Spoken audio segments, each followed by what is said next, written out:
І останній штрих. Груховка з вензоними żeberkami. І наконець майраник.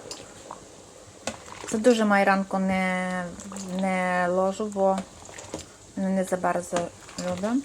І завжди як готую, то стараюся, щоб грох був розготований.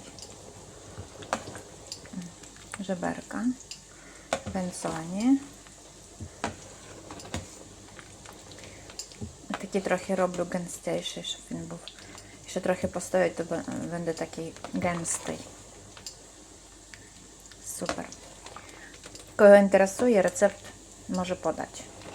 Як я то робила, бо там є засмажена марchewka, засмажена цибулька, горох розготований з ziemniaczkami, ну і żeberka w wędzone. Prawdziwa grochówka.